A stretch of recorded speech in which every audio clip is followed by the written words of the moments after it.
Hi friends, welcome back to our channel. ఈరోజు మన కిచెన్లో చాలా ఫ్లఫీగా కేక్ని ఎలా ప్రిపేర్ చేసుకోవాలో చూపిస్తానండి. చాలా స్పాంజీగా వస్తుంది ఈ కేక్. మరి దీనికి కావాల్సిన ప్రిపరేషన్ ప్రాసెస్ అంతా కూడా ఇప్పుడు చూసిద్దాం. ఈ వీడియోని కనుక మీరు ఫస్ట్ టైం చూస్తున్నట్లయితే తప్పకుండా లైక్ చేయండి, అంతేకాకుండా సబ్స్క్రైబ్ చేసుకోండి. దీనివల్ల నేను పెట్టే లేటెస్ట్ వీడియోస్ యొక్క నోటిఫికేషన్స్ అన్నీ కూడా మీకు వస్తాయి. మరి వీడియోలోకి వెళ్ళి ఈ ప్రాసెస్ అంతా కూడా ఇప్పుడు చూసిద్దాం. కేక్ ప్రిపేర్ చేయడం కోసం 1/2 కప్పు వరకు షుగర్ని బ్లెండ్ చేసి ప్రక్కన పెట్టుకున్నాను. అంతేకాకుండా 1 కప్పు వరకు మైదాను ఇలా కొలిచి ప్రక్కన పెట్టుకోవాలి.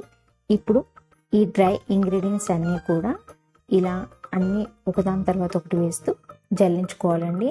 ఇక్కడ 1 కప్పు మైదాను, అంతేకాకుండా 1 టేబుల్ స్పూన్ వరకు బేకింగ్ పౌడర్ను, అలాగే 1/2 టేబుల్ స్పూన్ బేకింగ్ సోడాను వేసుకొని ఇవన్నీ కూడా జల్లించుకోవాలండి.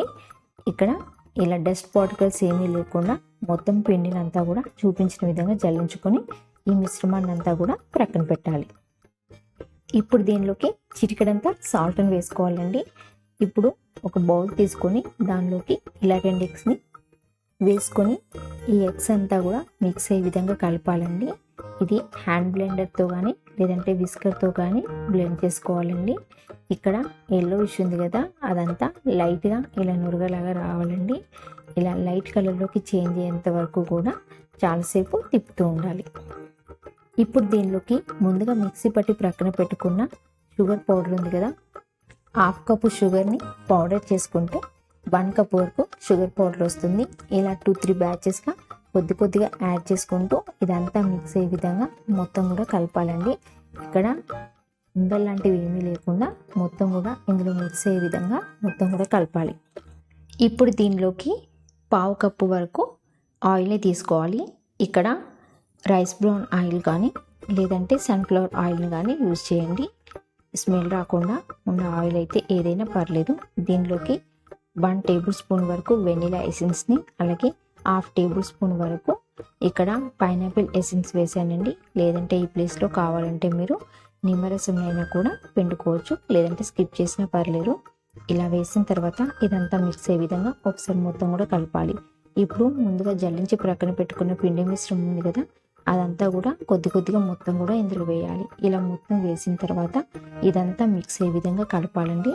ఇక్కడ కలిపే ప్రాసెస్లో ఒకే డైరెక్షన్లో కలపండి. అలాగైతేనే కేక్ అనేది చాలా ఫ్లఫీగా వస్తుంది. లేదంటే కట్ అండ్ ఫోల్డ్ మెథడ్ని ఉపయోగించైనా కలపండి. ఇక్కడ నేను 1/2 కప్పు వరకు పాలను తీసుకున్నాను. ఇక్కడ బ్యాటర్ యొక్క థిక్నెస్ని చూసుకుంటూ కొద్దిగా మిల్క్ని యాడ్ చేస్తూ ఇదంతా మిక్స్ అయ్యే విధంగా మెల్లమెల్లగా కలుపుతూ ఉండాలండి. ఇక్కడ కాచి చల్లార్చిన పాలను ఉపయోగిస్తున్నానండి. డైరెక్ట్గా ఫ్రిడ్జ్లో నుండి తీసిన మిల్క్ అనేది యూజ్ చేయకూడదు. ఒక 1/2 అవర్ అయినా పక్కన పెట్టిన తర్వాతనే యూజ్ చేయండి. ఇలా అంతా కలుపుకున్న తర్వాత దీనిలోకి కొన్ని ఫ్రూటీ వేస్తున్నాను. ఇలా చూపించిన విధంగా ఒక బౌల్లో వేసుకొని కాస్త పిండి జల్లించుకోవాలి. ఇలా పిండిలో మిక్స్ చేసుకుని ఇదంతా ఒకసారి కలుపుకున్న తర్వాత ఆ పిండి అంతా తీసేసి పెట్టుకోవాలండి. ఇప్పుడు ఒక బౌల్ తీసుకొని దానిలో బటర్ పేపర్ వేసి ఆయిల్ అంతా కూడా గ్రీస్ చేస్తున్నాను. ఇలా చూపించిన ఫ్రూటీ ఉన్నాయి కదా, ఇవన్నీ కూడా ఈ కేక్ బ్యాటర్లో వేసి ఇదంతా మిక్స్ అయ్యే విధంగా కట్ అండ్ ఫోల్డ్ మెథడ్లో కలుపుతున్నానండి. ఇలా చూపించిన డైరెక్షన్లో కలపాలండి. ఏదైనా ఒక డైరెక్షన్లో కలపాలండి. ఇక్కడ కేక్ బ్యాటర్ అనేది రిబ్బన్ కన్సిస్టెన్సీలో ఉండాలండి. ఇలా చూపించిన విధంగా ఉండాలి. ఇప్పుడు గ్రీస్ చేసి పెట్టుకున్నాం కదా, ఈ బౌల్లోకి ఈ కేక్ బ్యాటర్ అంతా కూడా ఇలా వేయాలండి. ఇక్కడ చూపించిన విధంగా ఈ కన్సిస్టెన్సీలో ఉంటే కేక్ అనేది చాలా ఫ్లఫీగా పర్ఫెక్ట్గా ఉన్నట్టు. ఇప్పుడు ఇదంతా కూడా ఇందులోకి వేసుకున్న తర్వాత ఈ బౌల్ని 2-3 టైమ్స్ ట్యాప్ చేయాలి. ఇప్పుడు ఇక్కడ నేను ప్రీహీట్ చేసుకున్నానండి. ఈ కేక్ బ్యాటర్ ప్రిపేర్ చేస్తున్న ఈ టైంలోనే ఒక 10 మినిట్స్ వరకు ఇలా హై ఫ్లేమ్లో పెట్టుకొని ప్రీహీట్ చేసుకోవాలి. ఇప్పుడు దీనిలోకి ఈ బౌల్ని పెట్టేసి మూత పెట్టేసి దీనిపైన ఏదైనా బరువు పెట్టి ఒక 20-30 మినిట్స్ వరకు దీన్ని మూత ఓపెన్ చేయకూడదండి. ఇప్పుడు 30 మినిట్స్ తర్వాత నేను ఓపెన్ చేస్తున్నాను. ఇక్కడ ఏదైనా టూత్ పిక్ కానీ లేదంటే చాక్ లాంటిది ఉపయోగించి ఇక్కడ ఒకసారి పుచ్చి చూడండి. ఇక్కడ ఏమైనా దీనికి పిండి లాంటివి అతుక్కొని ఉన్నట్లయితే కేక్ ఇంకా సరిగా ఉడకనట్టు. ఇక్కడ కాస్త అతుక్కొని ఉంది. మళ్ళీ ఒక 15 మినిట్స్ తర్వాత నేను మళ్ళీ ఒకసారి ఈ టూత్ పిక్ని ఉపయోగించి చూస్తున్నాను. ఇక్కడ ఏమాత్రం కూడా అతుక్కోలేదు. కేక్ అనేది పర్ఫెక్ట్గా ఉడికిపోయింది. ఇప్పుడు స్టవ్ ఆఫ్ చేసి ఈ మిశ్రమాన్ని అంతా కూడా తీసి చల్లారబెట్టుకోవాలి. ఇప్పుడు దీన్ని డిమోల్డ్ చేసుకోవాలి. ఇలా చేసుకున్న తర్వాత ఈ బటర్ పేపర్ని అంతా కూడా రిమూవ్ చేయాలి. బటర్ పేపర్ వేయడం వల్ల గిన్నెకి ఏమాత్రం కేక్ అనేది అతుక్కోకుండా చాలా బాగా వస్తుందండి. చాలా ఫ్లఫీగా, అంతేకాకుండా చాలా టేస్టీగా ఉంటుంది ఈ కేక్ అనేది. కేవలం 45 మినిట్స్లోనే కేక్ని చాలా సింపుల్ అండ్ ఈజీ ప్రాసెస్లో ప్రిపేర్ చేసుకోవచ్చండి. మరి ఈ వీడియో కనుక మీకు యూస్ఫుల్గా ఉన్నట్లయితే తప్పకుండా ఈ వీడియోని లైక్ చేయండి. అలాగే మీ ఫ్రెండ్స్ అండ్ ఫ్యామిలీ మెంబర్స్కి ఈ వీడియోని షేర్ చేయండి.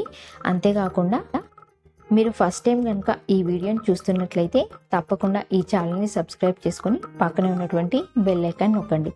దీనివల్ల నేను పెట్టే లేటెస్ట్ వీడియోస్ యొక్క నోటిఫికేషన్స్ అన్నీ కూడా మీకు వస్తాయండి. మరి ఈ కేక్ రెసిపీని తప్పకుండా మీరు ట్రై చేసి మీకు ఎలా కుదిరిందో కామెంట్ సెక్షన్లో నాతో షేర్ చేసుకోవడం మర్చిపోవద్దండి. థ్యాంక్ యూ అండి.